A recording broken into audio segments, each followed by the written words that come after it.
जब सुने के होई भोजपुरी गाना बस बजे के चाही गाना।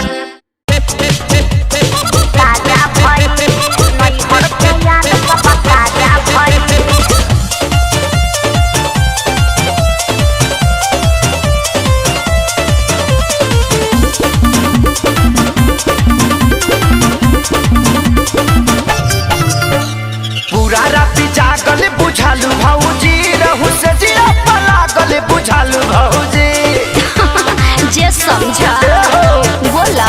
पूरा रात जागल बुझालू भौजी रहू से जिया पलागल बुझालू भौजी जब देह तोहर भैया के पाजा गइल ऐसा जब देह तोहर भैया के पाजा गइल अरे त का भइल कुछ दर्द भइल कुछ मजा भइल बाकी नहीं हर के याद सब ताजा भइल। कुछ दर्द भइल कुछ मजा भइल बाकी नहीं हर के याद सब ताजा भइल। अरे का बुझला ताजा भइल।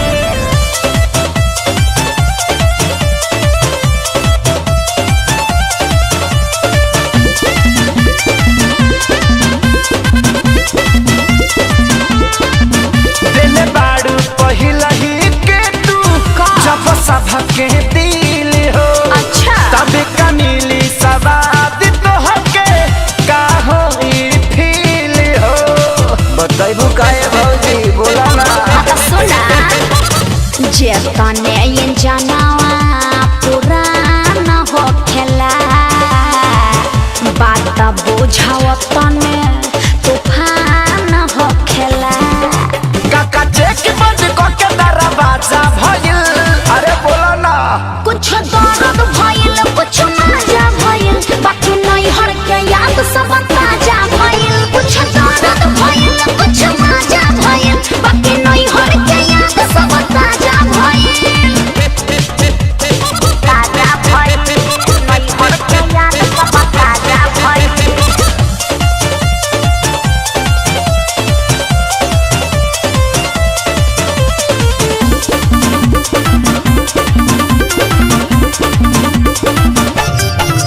अब पता चलल बाड़ू तू पहिले के खिलाड़ी हो गाड़ी एक्सीडेंटल पवले सच कुंदन खेसारी हो पता चल गए भौजी जवान बोझ क्या बा बोझा बात तोहार मरजी बात साफ बतियाइल न बोली फरजी।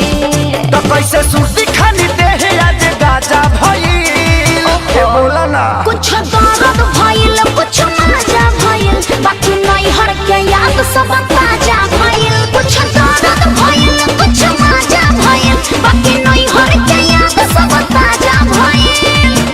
अरे बाकी मूड फ्रेश हो गइल। जब देह तोहर भैया के पाजा गइल अरे त का भइल कुछ दर्द भइल कुछ मजा